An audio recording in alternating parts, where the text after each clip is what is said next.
fruit of the Spirit is love, joy, peace, patience, goodness, kindness. At last is self-control. The fruit of the Spirit is self-control.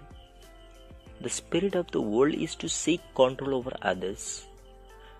Spirit of Jesus motivate us to have control over ourselves. John Maxwell says, the first victory that successful people ever achieve is victory over themselves. Psychologist Barry Mustard says, the best thing to teach our children if we want them to be successful is not self-esteem but self-control. It is Holy Spirit who creates this virtue of self-control in us. The Bible speaks about control over such things as our finance, over our body, over our speech. However, self-control actually involves control over oneself. Thus, self-control affects every area of our life. We will never successfully control the outward activities of our life without first controlling our inner self. Self-control involves controlling by oneself. We, not the Holy Spirit, must choose to control ourselves. The Holy Spirit leads us and motivates us and teaches us, feels us, convinces us, etc., but does not control us beyond what we freely yield to Him.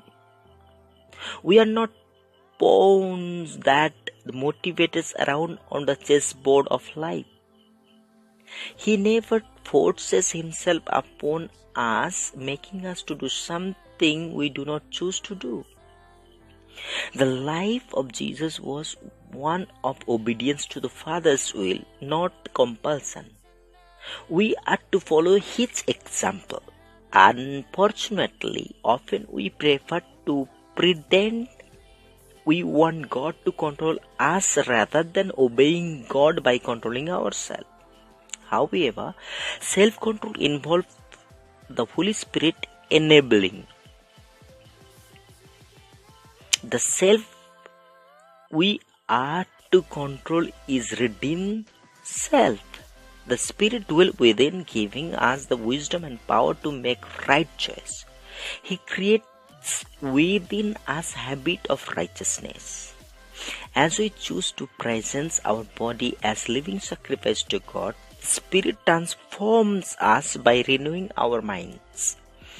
The Holy Spirit wouldn't control self for us, but we cannot control self without Him.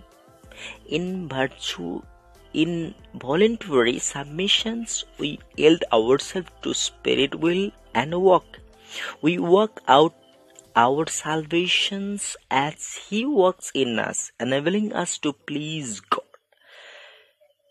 He who rules his spirit is mightier than he who takes a city. Proverbs 16:32. He who rules his spirit is mightier than he who